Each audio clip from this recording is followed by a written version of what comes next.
আজকে AEW dynamite শুরু হয় কন্টিনেন্টাল ক্লাসিকে কার কেমন পয়েন্ট কার কি প্রোগ্রেস এসব দেখিয়ে। সেখানে অনেকগুলো রেসলার ছিল এবং এইডব্লিউর এই কন্টিনেন্টাল ক্লাসিকটা দুই ভাগে বিভক্ত করা হয়েছে, একটা হচ্ছে ব্লু লিগ আর একটা হচ্ছে গোল্ডেন লিগ।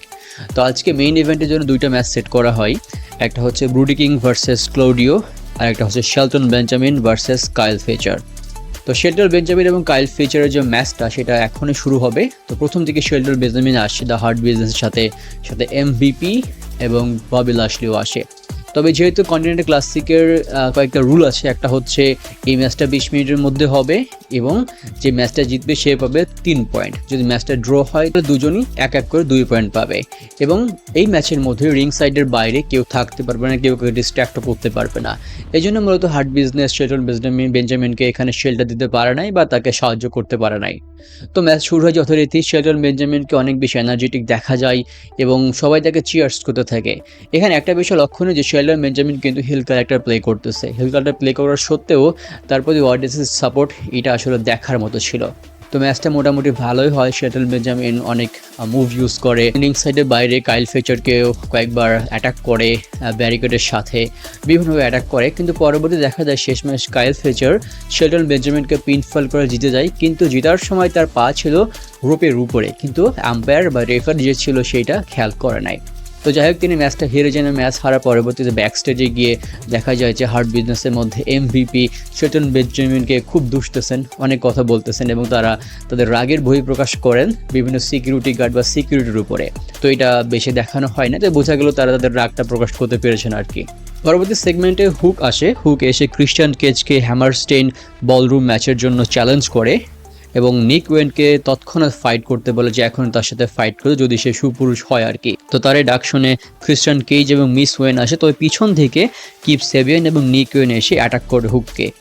হুক কিছুক্ষণ ফাইট ব্যাক করলেও পরবর্তী সময়ে ক্রিস্টিয়ান কেজ যখন তার হাতে ব্রিফ কেস দিয়ে তাকে অ্যাটাক করে, পরবর্তী সময়ে ব্রুটালি অ্যাটাক করে তাকে এবং তার হাতে চেয়ার দিয়ে বড় ধরনের একটা আঘাত দেওয়া হয়। বোঝা গেল তিনি অল্প স্বল্প হয়তো ইনজুরির মধ্যেও পড়ে গিয়েছেন। Dynamite dozen battle royale.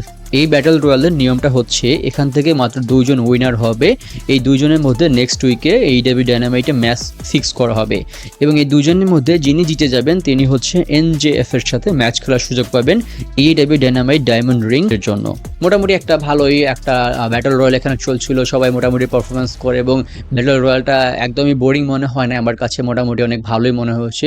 শেষমেশ দেখা যায় যে অ্যাডাম কোল এবং কাইলো রয়্যালরা দুজন হচ্ছে ব্যাটল রয়্যালটা জিতে যান এবং পরবর্তী সপ্তাহে তাদের দুজনের মধ্যে একটা ম্যাচ ফিক্স করা হয়, যার মধ্যে থেকে একজন মাত্র জিতবেন এবং তিনি হচ্ছেন এমজেএফ কে চ্যালেঞ্জ করবেন। সুয়ার্ভ স্ট্রিকল্যান্ড ভার্সেস ম্যাক্স ক্যাস্টার, এই দুজনের মধ্যে ম্যাচ ফিক্স করা হয়। এখানে সুয়ার্ভকে অনেক বেশি শক্তিশালী দেখানো হয়। প্রথম থেকে তিনি খুবই ব্রুটালি আক্রমণ করে ম্যাক্সকে এবং তিনি রিং সাইডের বাইরে ব্যারিকেড এবং বিভিন্নভাবে তাকে পেটাতে থাকেন। দেখা যায় যে একসময় বেড়াতে তিনি ম্যাচটা জিতে যান।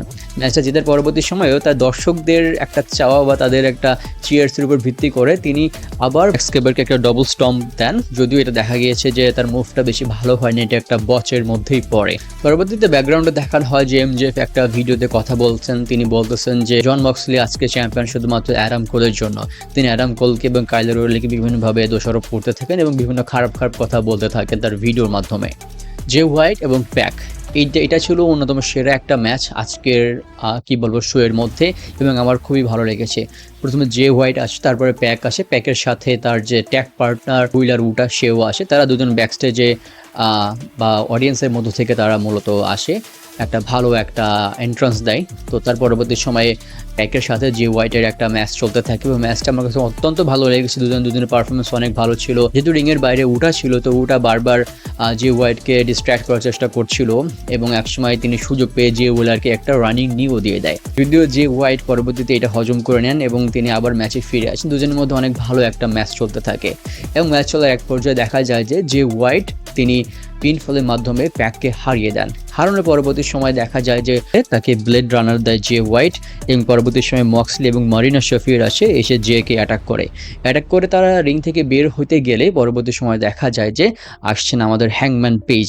তো হ্যাংম্যান পেজ এসে তাদেরকে অ্যাটাক করার আগে দেখা যায় ক্যামেরাম্যানের মধ্যে বা যিনি ক্যামেরায় ছিলেন তার মধ্য থেকে ওয়ারেন্স ক্যাসিডি আসে, মানে অরেঞ্জ ক্যাসিডি এখানে ক্যামেরাম্যান সেজে ছিলেন এবং তিনি অ্যাটাক করেন জন মক্সলি এবং মারিনা শফি। তাকে সেভ করতে গেলে তাদের মধ্যে একটু হাতাহাতি হয় এবং অরেঞ্জ ক্যাসিডি মারিনা শেফিল্ডকে ব্যারিকেডের বাইরে ফেলে দেন এবং পরবর্তী সময়ে হ্যাংম্যান পেজ আছে রিংয়ের মধ্যে তারা অ্যাটাক করার চেষ্টা করে এবং তিনি প্রথম দিকে ভালো পেরে উঠছিলেন না, কিন্তু পরবর্তী সময়ে দেখা যায় জে হোয়াইট ফাইট ব্যাক করে এবং অরেঞ্জ ক্যাসিডি আসে এবং তিনি হেল্প করে। তিনি রেড রাইডার্সে মানে প্যাক, উইলার ওটা এবং জন মক্সলি সবাইকে একটা করে অরেঞ্জ পাঞ্চ দেন, যেটা আসলে দেখার মতো একটা জিনিস ছিল।